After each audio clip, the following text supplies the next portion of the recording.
Are you monitoring this thing? Okay, so I sometimes flap my arms around and I lose this guy, so let me know. 1, 2, 3, is that good? Sound good? Yeah, thumbs up at home. Okay, hello everyone at home. I can't see you, but I suppose you can see me. I can see these good friends. So what are we doing? We're doing between precepts. So those of you who are watching online, we're at Galilee Center up the Ottawa River from Ottawa. And many of us have been doing retreats here for years and years and years. How many years? What do you think? Like 15 years? Yeah. Quite a few. Anyway, for us, this is the second home. We come here and we feel very, very at ease, and it's a beautiful, beautiful place. But we also have friends from Singapore and Thailand and Elliott Lake and other places. Is Elliott Lake the same as White Lake? No, it's different. So we need to begin by doing the usual 8 precepts. So what page is it on? 131. So I think all of you know this format. We're all pretty familiar with it. So who would like to ask? Nisanka? Would you like to ask?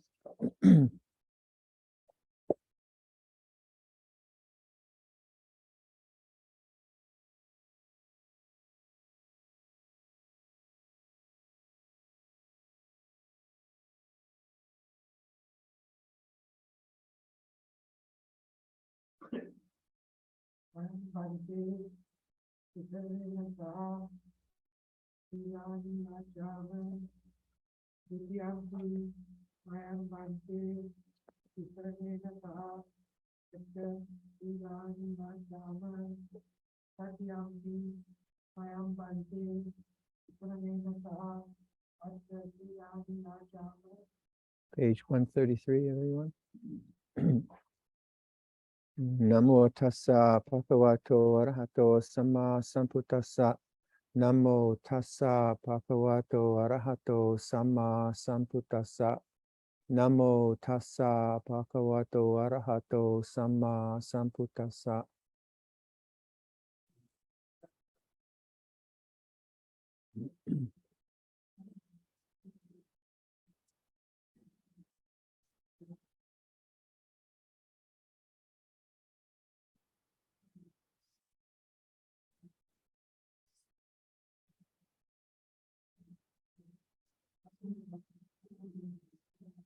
Buddhang saranang gacchami. Dhammang saranang gacchami. Sanghang saranang gacchami. Dutiyampi buddhang saranang gacchami. Dutiyampi dhammang saranang gacchami. Dutiyampi sanghang saranang gacchami. Tatiyampi buddhang saranang gacchami. Tatiyampi dhammang saranang gacchami. Tatiyampi sanghang saranang gacchami.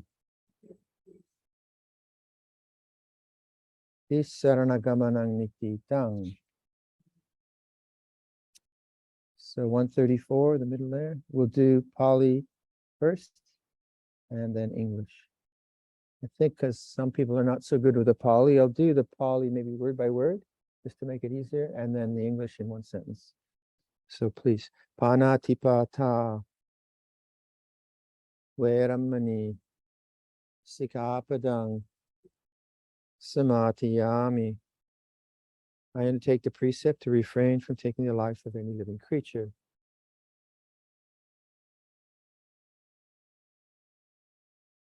Adinadana Veramani Sikkhapadang Samatiyami. I undertake the precept to refrain from taking that which is not given.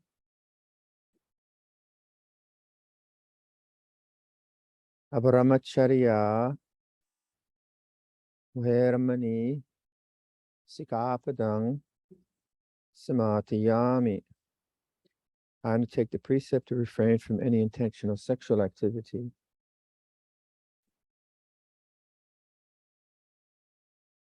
Musawada Veramani Sikkhapadang Samatiyami. I undertake the precept to refrain from lying. Surameraya Majja Madatana Veramani Sikkhapadang Samatiyami. I undertake the precept to refrain from consuming intoxicating drink and drugs which lead to carelessness.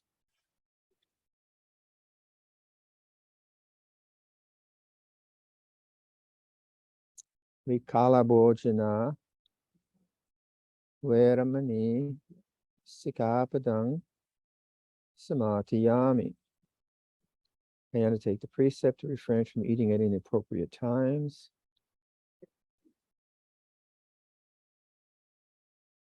Nachagita Vadita Visukadasana Malaganda Vilepana Dharana Mandana Vipusanatana Veramani Sikkhapadang Samatiyami.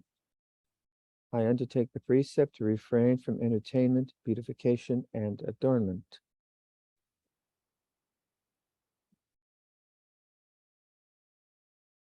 Uchasayana Mahasayana Veramani Sikkhapadang Samatiyami.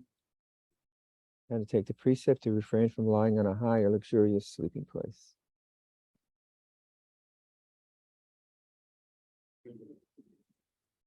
Flip the page. Imani atasika padani samati.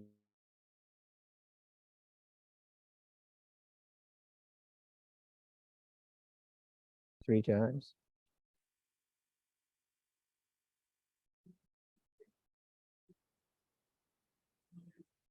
Silena sukatingyanti silena boga sampata silena niputingyanti tasama silang visvotaye.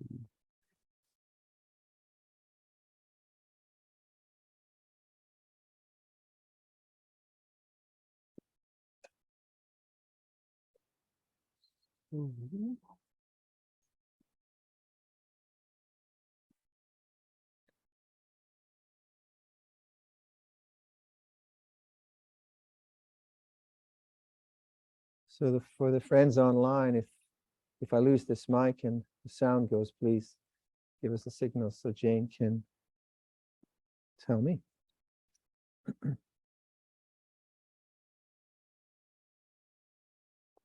This is Aiden. Aiden is a novice with us. Good man.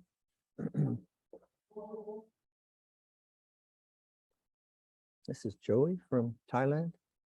William from Singapore. Jane from Ottawa.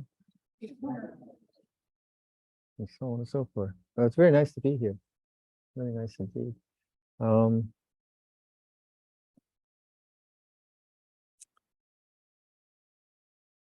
So, say something.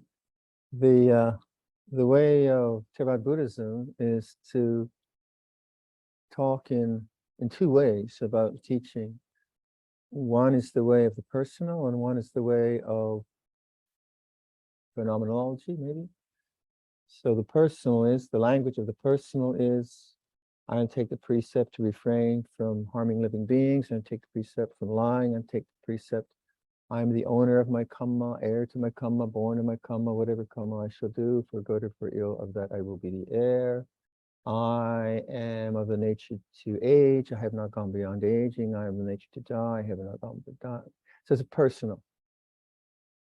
So there's the personal aspect. So we take precepts, and that's sila, dana, and right living, right livelihood. But then the other way of talking about Buddhism is to look at stream of consciousness as phenomena that arise and cease. And this is the way of witnessing our experience, and no longer abiding in just the narratives, but actually stepping back and witnessing how this all works, how consciousness works. So both are necessary. If you don't have a good lifestyle, then you're just going to be trying to get your act together. If you're living in a war zone, you're just going to try to survive. You don't have enough food and so on. So we do have a responsibility, if we want a peaceful world, as much as we can, to make sure people are fed and they're safe, and so on and so forth. It's really hard to practice Dhamma if you're starving, or someone's trying to kill you, whatever. We are very fortunate. We have this beautiful, beautiful environment, and we're pretty together people, I think. We have resources. We've all lived our lives skillfully enough that we're here. We have the intelligence to reflect. We have a lot of very good karma. And then we have the good folk that put this retreat together. So my gratitude to Jane and everyone, and the folk in Galilee who keeps this place going. So many, many good things come together. So the social aspect or the personal aspect is taken care of on a retreat. So we don't have to organize that. We don't have to think about that. Normally, you have to think a lot about it, whatever you have to think about. So now we can just let go into this vehicle called a retreat. That's the way Ajahn Sumedho would often talk about being a monk. He said it's a vehicle. He'd joke. He'd say maybe it's not a Rolls Royce, but it's a Volkswagen. It'll get you there. Just sit in the seat and watch. So the vehicle is both the 8 precepts, but also it's the schedule that we set up here. It's agreeing about not going into the kitchen, not bothering, not asking for steak and kidney pie or whatever you like to eat, or it's just surrendering to the structure. And that's a tremendous freedom in that, isn't there? You don't have to organize it. You just whatever. If you like it, fine. If you don't like it, fine. So if you like the schedule, we don't need a democratic meeting after the first day. We don't like the schedule. Let's all talk about reorganizing the schedule. Thank goodness we don't have to do that. It's a schedule. It's a good enough Volkswagen schedule, or the food, or the diet, and all that. So we have this freedom now to witness the stream of consciousness rather than organize our lives. All that organizing has been done for us. So this is very much how the monastic model works, that as we come into the order, we're given a kind of lifestyle, and we don't negotiate. We don't go to the abbot and say, rule 48, I don't think that's really so modern. I think we should change that. We can't do that. It's not negotiable. It's adaptable, but it isn't something that I organize and try to change for my own personal beliefs or benefits. So there's a freedom in that. Oftentimes one doesn't like the rules. There's a lot of rules I don't like. Oftentimes I think they're archaic. Oftentimes this robe is ridiculous. Right, William? William was a samanera for 3 weeks with us. We've never done that before. And this happens in Thailand, where an elder, and William's an Korean community, and he's worked very hard for Buddhism for many, many, many years. Very, very helpful to many people, to us. included. And so he was trying to put on the robe, and this thing's hard to keep on. So, you know, he's bowing, it's falling off and that. So yeah, corduroy jacket or something. But that's not why I came. I didn't come for fashion or all the rest of it. So this idea of giving up to the form is very, very important in a retreat. All of you give up the family life, you give up to the, like, I guess the diplomatic corps, you give up to the rules of diplomatic corps or whatever it is. This is very deliberate now. So in watching stream of consciousness, then you have this to observe to this retreat. So if I say something which irks you, fine. I mean, you can send me a note and say, I found that irksome, but why not? Why should everything I say, why should it be pleasing to you? It isn't that way. So rather than kind of like blaming me for saying something which is irksome, oh, irksome feels this way. Or I say something, or I give a talk which is like really boring, and you're just all over the place. You say, oh, the talks are really boring this retreat. Did you come for entertainment? You know, is that why you're here? So it's not about getting some kind of heightened experience. It's about witnessing this experience, the way it manifests for you, and beginning to see that witnessing consciousness, that witnessing, that very aware witnessing is silence itself. And that silence is the background, is our real home, is freedom. And this is what we're doing when we're witnessing.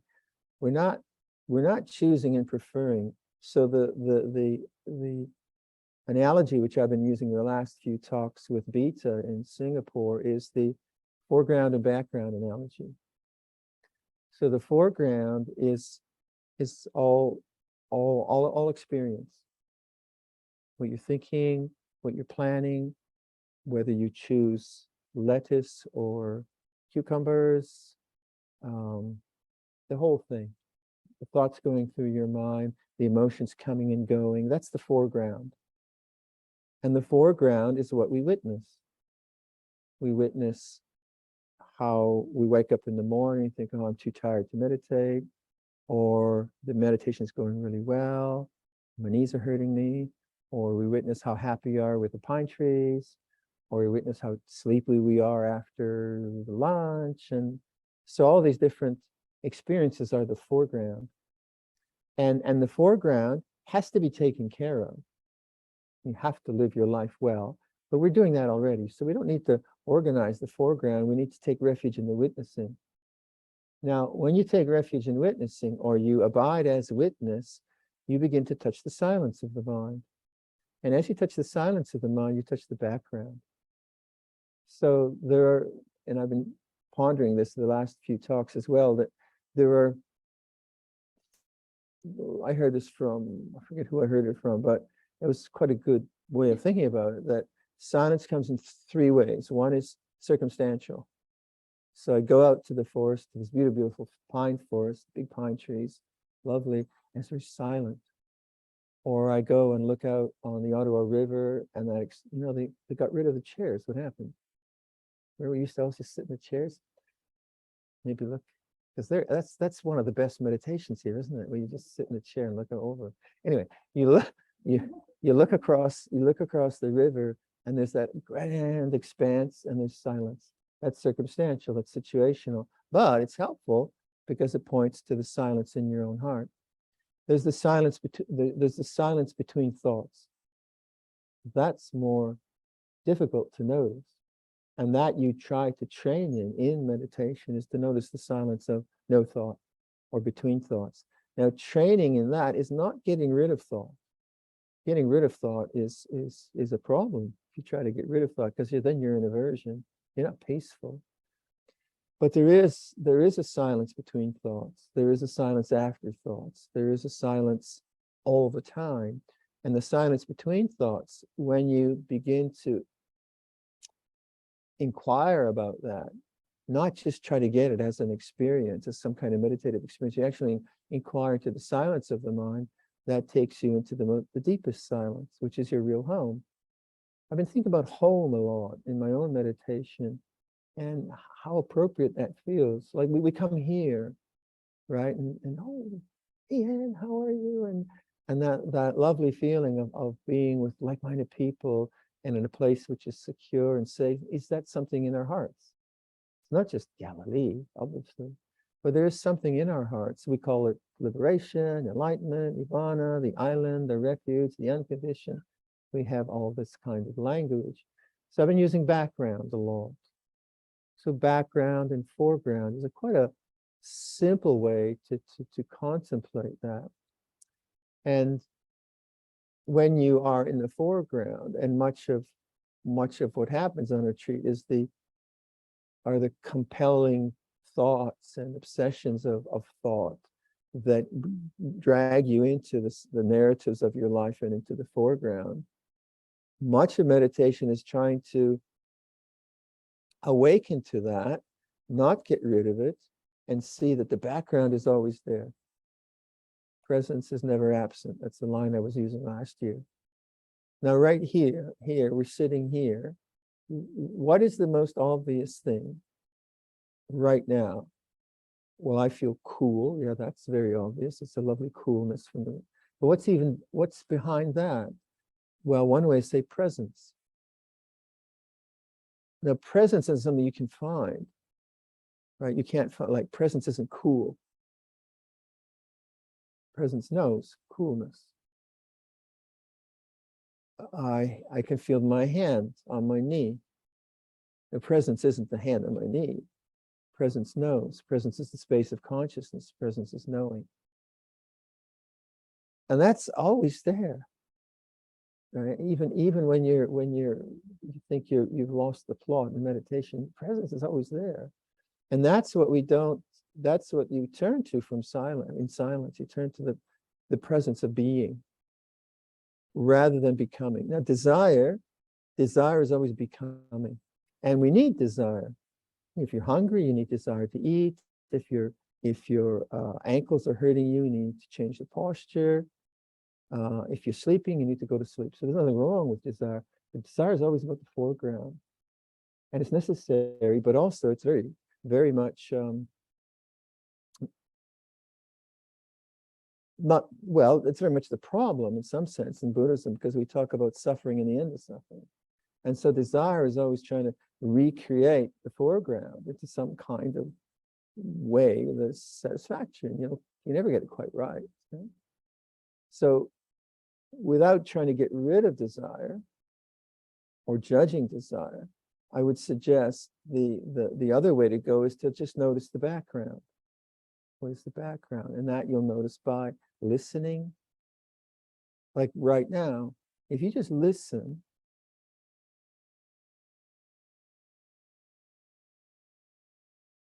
that's the background. It's the knowing. It's not the sound of the air conditioner. Just listening. You what happens? You don't you notice stillness of being or silent awareness? What would you call that? I don't know what you call it. Presence. Just listen. Now, if you start to comment on that suggestion, well, what's he talking about? Or whatever you comment on, that's no longer listening, that's commenting.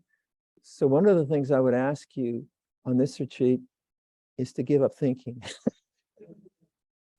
Oh yeah, but how do I do that? Well, you can make an intention. You can make an intention to not analyze. Now, you will be analyzing because that is the habit of intellectual mind, but you can make the intention, no, I'm not going to try to analyze this. You can make the intention to not try to figure something out. You can make the intention to not try to get anything. You can make the intention to trust in silence. These kinds of intentions.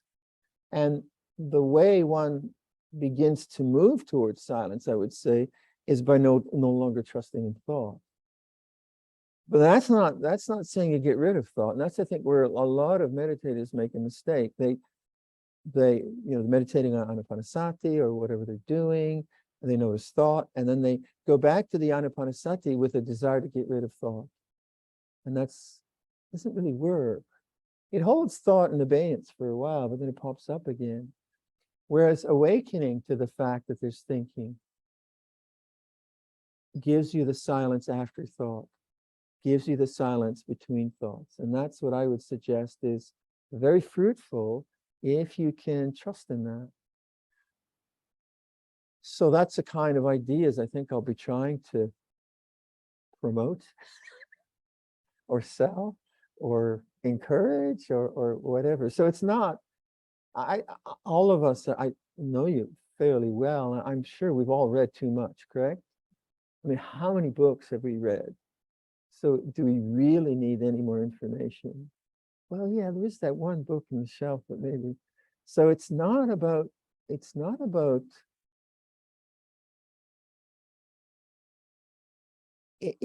trying to find an answer. That's really not what liberation's about. It's more like remembering your real home, like Ajahn Chah's line, your real home.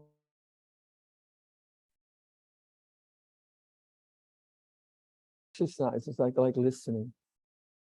And you just listen. There's the stillness of being. There's presence.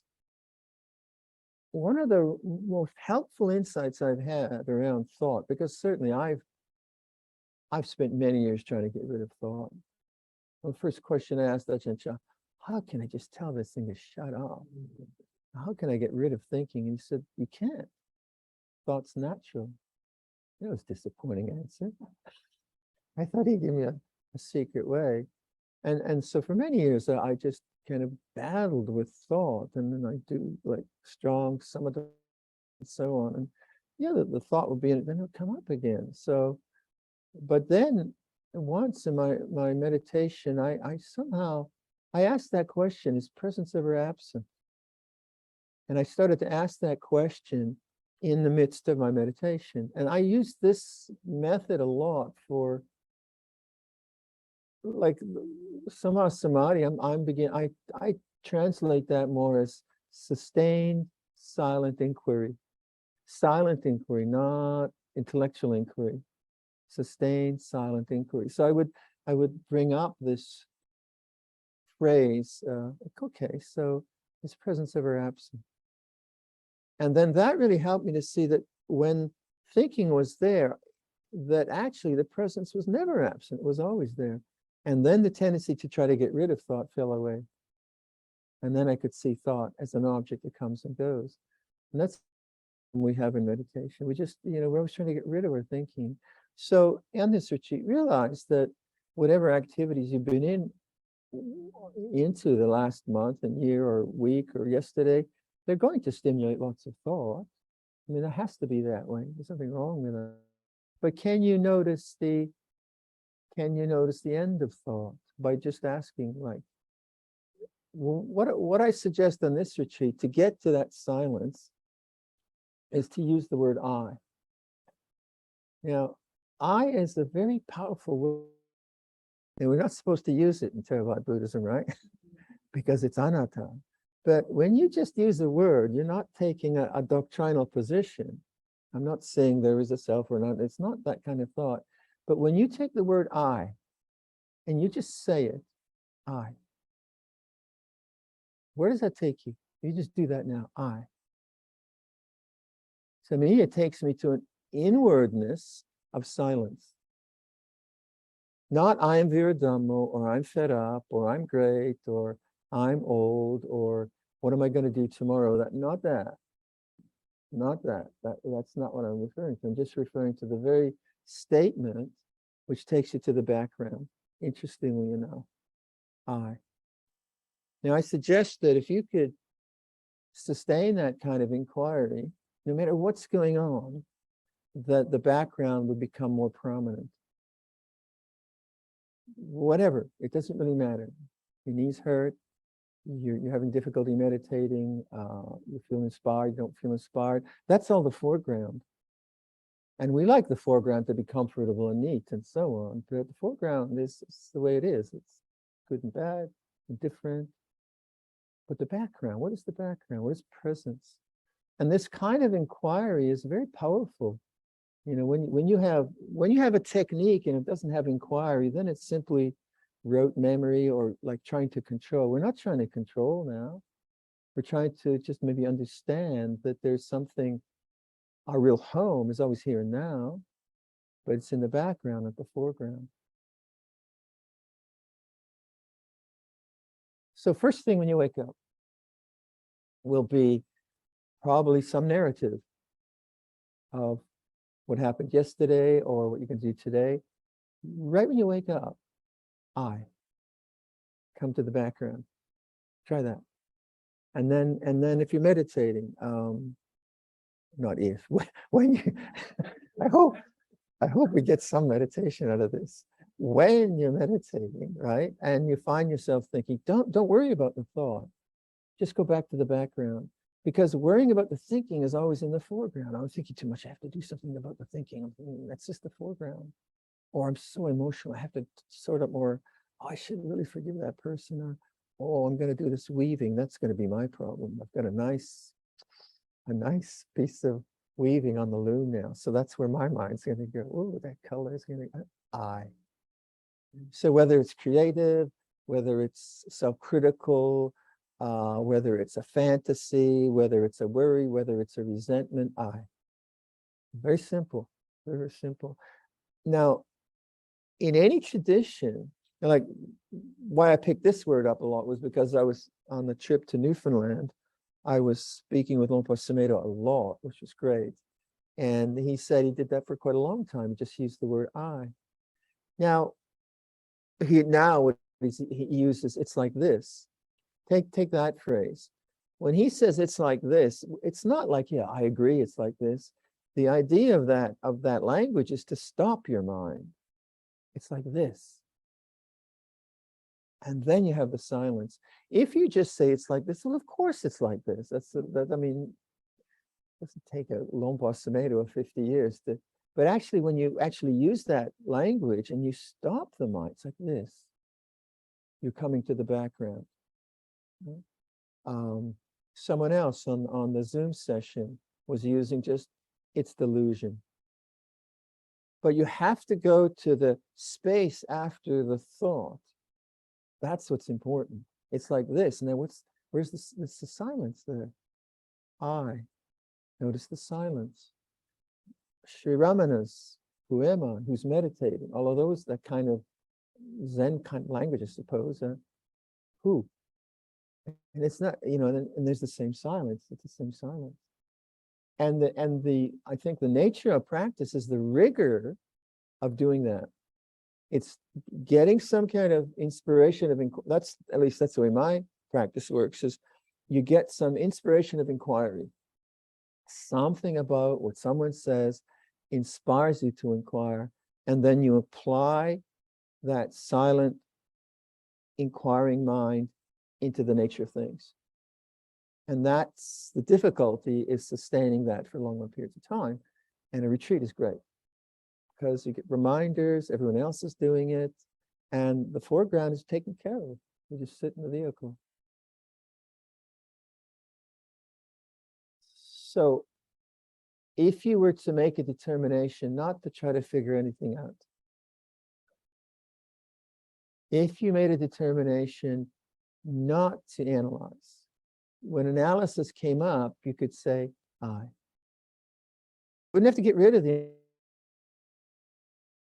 rid of the habit to figure something out. You could just say I. Or whatever mindset you come up. So for me, it'll be creating rug designs. That would be my challenge. I'll be sitting here and my mind will be in the I. And then I'm back into the background. So I'm not saying the foreground is wrong or I can't work with the foreground and so on and so forth, but now I'm just going to emphasize the background and then see what happens. You can't lose. You can't really lose in this one. Now, that's not something you have to achieve. It's just something you have to remember. This is the beauty of it. Achievement would be desire. I want to get the background. Come on. The background's always there. You don't have to get it. I try. What is he talking about? You see what I mean? It's very simple. Now, what we don't do is it isn't, quite often it's an issue of trust. What do you trust in? We trust in analysis. We trust in problem solving and figuring things out.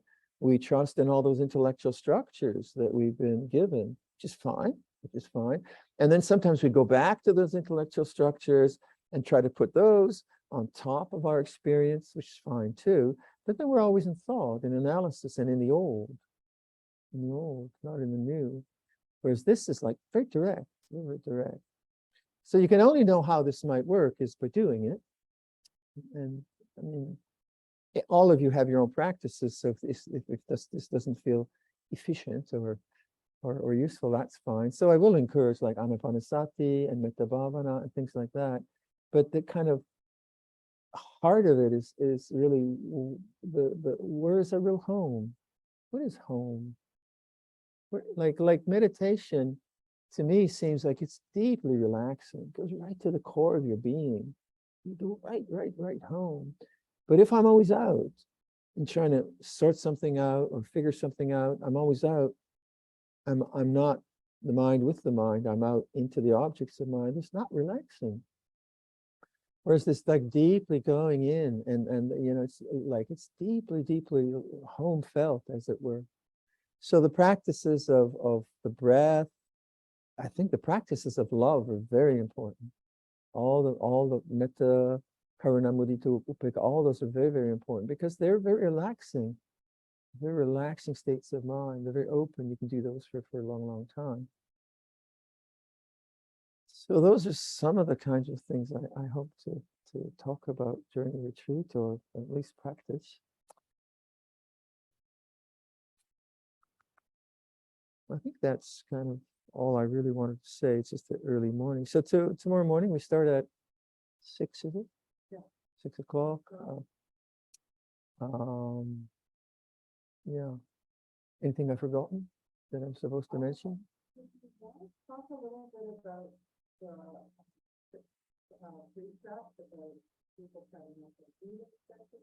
Okay, right. Yeah, fine. So some of these precepts are like the 8th one is really odd, isn't it? I gotta get that one changed. So we do the 8th one first. Is I refrain from lying in a high and luxurious bed.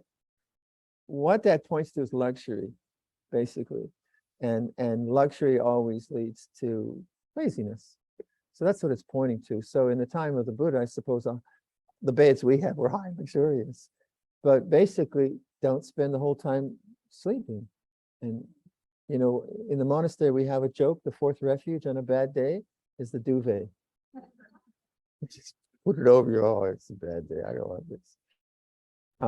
So that's what that's pointing to. We should change the translation somehow. But I take the precept to refrain from eating at inappropriate times. So in monasteries, we live by this precept. We finish eating at midday because that's the Vinaya of the monks. But that's not a moral rule. There's nothing more immoral about eating crisps at 6 in the evening or something like that.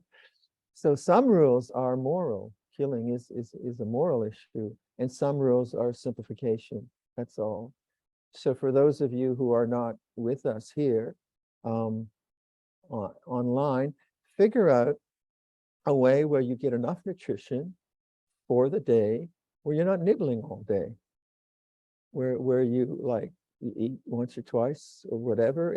Obviously, if you have diabetes, you have different issues and things, which is fine. But say, especially if you're at home and you have access to food, don't use food as a distraction. Use food as medicine. And then when you feel bored, obviously what you do is you look at the internet, some food, you do something, which isn't immoral, but it loses the opportunity of looking at the mind which wants to go outside. So if you can then, like, let's say, set up a food schedule where you say, I'm going to eat at these times, twice a day, most people, to your family, and then you stick to those times. Then if you're feeling restless or bored and you go to the fridge, wait, and look at that. Oh, that's desire. And that's going into the foreground. Now, if you always go to the foreground, you'll never notice the background. That's the problem. And that's the problem with modern culture. It's so distracting. And it's so interesting, the distractions. There's such good distractions, like weaving videos. They really are. But you could see that the mind, which is always going outside, as soon as it isn't, as soon as it gets bored, it looks for another object outside. We know that very well. So for us on retreat, it's much easier. Put away all the gadgets and so on. For those of you who are online, look at how you can discipline your consumption. Not just food, but everything. Consuming books, or look at the mind, which always needs to go outside. Because if you can look at that and be patient with it and see it as an object, and then say, I, you come to the background. If you try to just discipline yourself, I shouldn't have that. That won't work either, because you're still in the foreground. Not to do something is better than maybe doing it. Like, it's okay. But actually looking at the desire to go into the foreground and say, I, and just coming to the background is a different project, different kind of project. Sometimes, sure, we need discipline. So we have, I take the precept not to punch people in the head when I'm angry. Good idea. Excellent idea. Right? So we have restraint and so on. But there's a lot in life which isn't moral issue. But the problem in the spiritual life is we are preoccupied with the foreground and we don't notice the background. And that is where we find fulfillment, in the background. So for those of you who are used to steps, don't think that you have to live as monks, because you're not. You live as a layperson, but figure out your own lifestyle, how you can be with your family, maybe, and yet have a very mindful attitude to how much or when you consume food. And then also with the internet and so on and so forth, television. Covered? Okay. Anything else? So generally, if we try to keep the shrine room very quiet, I think basically we said no yoga in here. That's good, because some people just want to come and meditate. So people are doing yoga then, but is there room for yoga down there? Yeah. There is. Okay. So keep this as the sanctuary, keep it really quiet. And then if you can, if you're awake early, come in here, start early. I've been recommending people a lot, get a really strong morning practice going. I mean, really strong, not just like half an hour. Because if you're serious about this, if you're only sitting half an hour in the morning, you're not really serious. Really. Because, like if you're serious about accounting, you have to do how many years of accounting? If you're serious about literature, if you're serious about tennis, anything, you can't do it by just doing half an hour in the morning. Seriously. But if you invest the time in going to sleep early and figuring in a lifestyle where you get up at 4 and really like do some yoga, take a shower, have a coffee, whatever you do, and sit for an hour or two, the benefits will be huge. Now people tell me, well, I'm too busy. Well, you're gonna die soon. Right? When? Well, next life. Okay, well, that's doable in Buddhism. So really, like all religious traditions speak of the morning, whether it's Sufi, whether it's all of them. Christian mystics are always getting up early, and those are hard practices to get into. But really, in meditation, how far you're just kind of getting going. Yeah, the garbage settles down, right? And the interesting parts is much So on a retreat, if you're really feeling you've got energy, don't worry about like falling asleep during the day. Do a good morning practice, and then if you need to rest, fine, go and have a sleep. That's fine. So if you can get a really good session even before we start here, come in here and sit and meditate, get it going, then there's a good chance that will carry on in your home life, right? And then with sleep, if you are groggy, just go and get some sleep. Don't worry, because it's like doing this for an hour is not profitable. It really is. It's better. It's better to go sleep for half an hour, do a what do they call a power nap? Power nap. That'll refresh your mind. Then come back to the meditation. It's okay. Like, don't think you have to endure all, but be aware of it at least. But like in Zen, they have a better tradition. They whack you. We just say, "Oh, it's nice. He's resting, having a good rest." So I've been a monk too long, right? But that's what I found with dullness. Dullness is a really hard hindrance to get through. Sometimes it's chronic, but sometimes you're just tired. It's that time of day. Go sleep, have a good snooze, get up, and you feel much, much better. All right. Okay, I think that's enough for tonight. All right. Do you know how to do Handamayam? You don't know how to do it. Well, why did you come?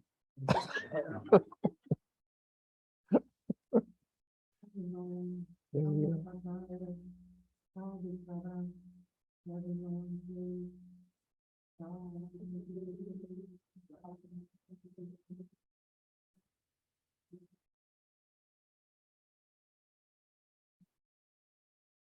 You'll have it memorized by tomorrow. This is the way monasticism works. You have none of these sort of ritual responsibilities, and then all of a sudden, well, it's my turn. So Aiden can do that tomorrow. All right. So let's close that.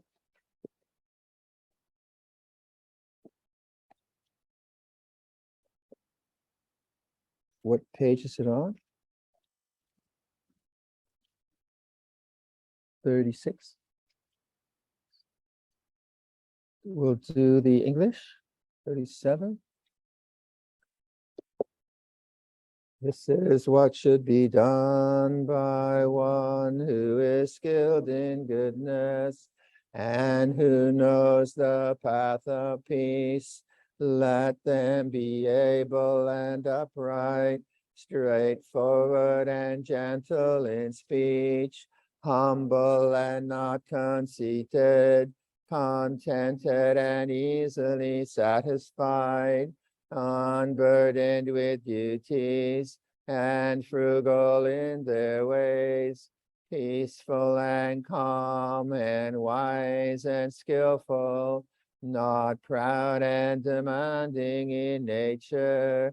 Let them not do the slightest thing that the wise would later reprove, wishing in gladness and in safety. May all beings be at ease, whatever living beings there may be, whether they are weak or strong, omitting none, the great or the mighty, medium, short or small, the seen and the unseen, those living near and far away, those born and to be born. May all beings be at ease. Let none deceive another or despise any being in any state. Let none through anger or ill will wish harm upon another, even as a mother protects with her life her child, her only child. So with a boundless heart, should one cherish all living beings, radiating kindness over the entire world, spreading upwards to the skies and downwards to the depths, outwards and unbounded, freed from hatred and ill will, standing or walking, lying down, freed from drowsiness. One should sustain this recollection. This is said to be the sublime abiding, by not holding to fixed views. The pure heart is having, being freed from all sense desires, is not born again into this world. Okay, we'll pay respects to the shrine.